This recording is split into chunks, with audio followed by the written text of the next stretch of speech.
Okay, picture this. It's 1845. Two of the most advanced ships on the planet sail into the Arctic to finally conquer the Northwest Passage. They've got enough food for 3 years, a crew of 129 men, and then they just vanish completely. For over 170 years, the fate of Sir John Franklin's expedition has been one of history's absolute greatest mysteries.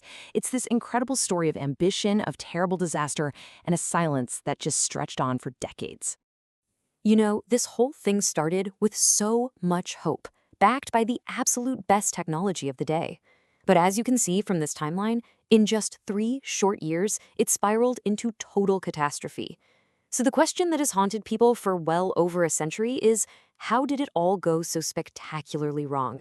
Right. So, to really understand the tragedy, you first have to appreciate the sheer scale of this mission and the incredible confidence that everyone had in it. I mean, this was basically the Victorian era's moonshot. The ships, the Erebus, and the Terror, they were seasoned veterans of polar exploration. They were kitted out with all the latest tech, steam engines, a central heating system for the crew, you name it. They were carrying tons of tinned food, enough for years, and the whole thing was led by Sir John Franklin, a very famous, if a bit old, polar explorer. The last time anyone saw them was in July of 1845. Some whaling ships spotted the expedition in Baffin Bay, and they said the crew was in really high spirits, just waiting for the ice to clear. It was the last time any European would ever see them alive. After that, nothing. For years, there was just silence. Dozens of search parties scoured the Arctic. The only thing they found was the expedition's first winter camp on a place called Beechy Island, along with the graves of 3 men who died pretty early on. The ships and the other 126 men, they were just gone. You can just imagine, right? The public was completely captivated. How could 129 men and 2 of the Royal Navy's toughest ships just disappear off the face of the Earth? The big break in the case didn't come until 1859, with the discovery of a single, chilling piece of paper that finally broke that long, long silence. It was found in a pile of stones, a cairn on the desolate shore of King William Island. It was just a standard naval form. And the first entry, written in May of 1847, was almost disturbingly routine. It just noted their position and ended with these 2 optimistic words, "All well." But then, scribbled in the margins, a second message was added almost a full year later, and it revealed this horrifying turn of events. The ships had been trapped in the ice for 19 months. Sir John Franklin himself was dead, and in total, 24 men had already perished. So this one document, signed by Captains Crozier and Fitzjames, it laid out the entire timeline of the disaster. They got trapped in September 1846, they somehow survived 2 brutal winters locked in that ice, and now, the 105 survivors were making a final desperate gamble. A brutal march overland to a river on the Canadian mainland, hundreds of kilometers away. None of them would make it. So the world finally knew what happened. But the biggest question was still out there. Why? Why did such a well-equipped expedition just completely collapse?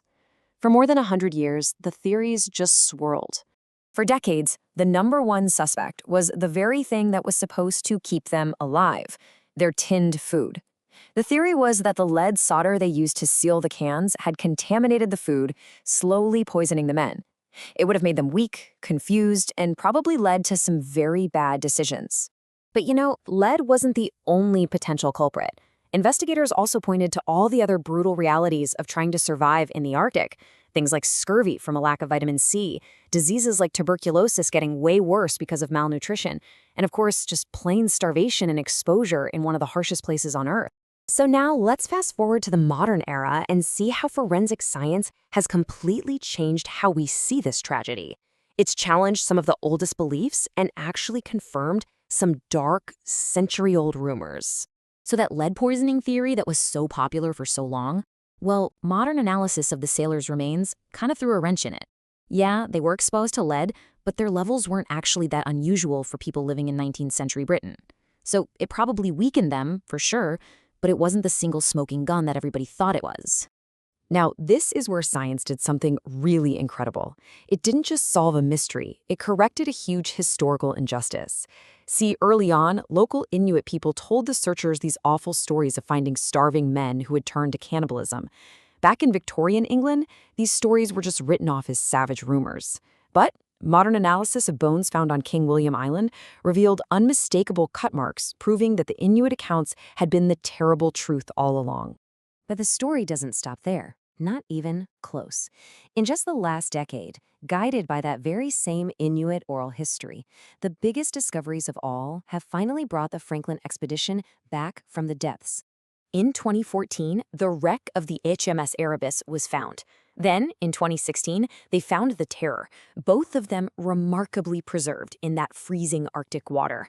And with new DNA technology, researchers are finally putting names to the faces, identifying an engineer named John Gregory in 2021, and just this year, in 2024, one of the expedition's top officers. Yeah, the identification of Captain James Fitzjames, who was second in command of the Erebus, was just a massive breakthrough, and the analysis of his jawbone confirmed what the Inuit had said and what the other bones had suggested. It had the marks of butchery. This proved that in those last desperate days, rank and status meant absolutely nothing.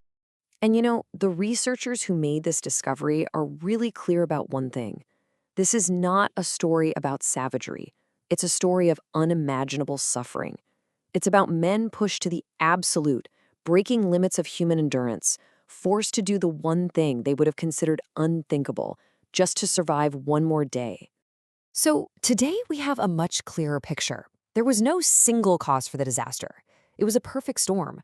They got trapped by unusually bad ice. Their health was already compromised by disease and malnutrition and toxins like lead. And in the end, they just didn't have the local knowledge to hunt and survive in the Arctic the way the Inuit could. Every single problem just made the others worse, leading to this complete cascading failure. And the final, tragic result was the loss of every single life. 129 men sailed from England with the full confidence of an empire behind them, and not a single one ever returned home. The discovery of these ships has opened a brand new chapter in this centuries-old mystery. Archaeologists are now carefully exploring these underwater time capsules, and the artifacts and records they might still hold could tell us even more about the final, tragic days of the lost Franklin expedition. This story is far from over.